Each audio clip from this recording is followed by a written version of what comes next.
Hello everyone and welcome, my name is Andrew Can, together WeKanGame, here to bring you a more in-depth review of XSplit Gamecaster. Now I've been using this program for about a month and I've gotten a really good grasp on it. But before I continue, it's very important to note this version is 1.5.1, so if in future references this video becomes a little dated, you now know the version in which I'm reviewing. Now right away, XSplit Gamecaster is a great software. I'm going to get straight in here and show you some of the features it offers. It offers video sharing to both YouTube and Twitch, and you also have the option to stream to multiple sites such as YouTube Live, Ustream, or another website, which is very useful. I personally have my Twitch account and YouTube account enabled for live stream. You can also, if you wish, enable it to where you can share on social media when you are going to be streaming, which is a very helpful and useful feature. Now those are some very cool features Gamecaster offers. Let's go to settings here. You'll notice there are many options, a lot more than we had earlier. Now we can choose the microphone. Now I will choose my Blue Yeti, and here for streaming I keep it on automatic, but you can also force it to go in full 1080p, 720, 540p high, or low, depending on your broadband, depending on your speed. You can choose what you want. I usually choose automatic and it usually goes to 720p. For recording you have the same options, but I usually keep in full 1080p, and you can also adjust for original resolution. Now you can also choose some things here, such as, you know, what codec you wish to use. Here's some more options, but I use X264. It works well for me. You can choose your frame rate. You can choose quality. I usually go on ultra high, but I had it right now for standard. You can also click restore defaults and it'll go to automatic, but I'm going to switch back to 1080p. Another thing that's really useful is it has hotkey options. Right here you can see what I have set up. These are mostly based on other recording programs I've used, and these are just things I like to close. But if you go to restore defaults, it will clear it all and keep. The only thing it will keep is control and tab to show the overlay. Now it also has a section for recordings. Now when you record, you can choose where you wish to save it by clicking here. And that's really all. That's basically the technical side of Gamecaster. I want to show you what it can do recording gameplay wise, so I'm going to show some footage right now of that.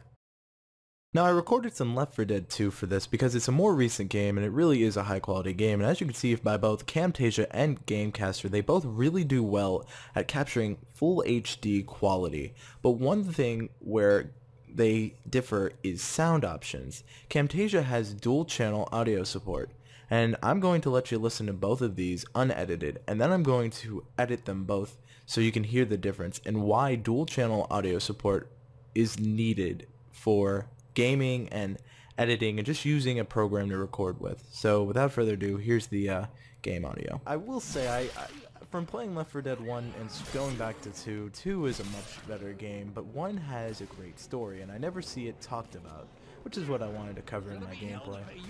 When I did it, I'm gonna pick, oh god. Okay, going to need to get rid of the switch.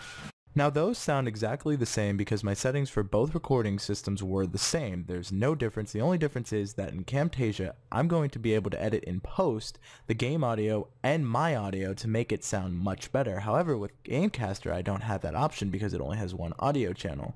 So I want to show you what the difference of dual audio channel can do. The acid to kind of subside, jump over that. Alright, here we go, continuing outside. Really enjoying playing Left 4 Dead 2. I haven't played in a long time. I used to have it for 360, but I didn't have it for PC, and now that I do, really can enjoy it. There's a subway station just around the corner. Man, I forget the power you get with it.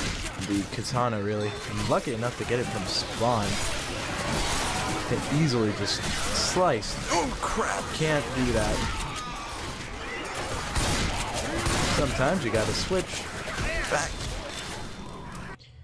Now for this, I'm going to have to give the edge to programs like Camtasia DX Story and programs that let you have dual channel audio support, mostly because you can edit your volume and the game volume separate. So I could lower the game volume with Camtasia, but I couldn't do that for Gamecaster.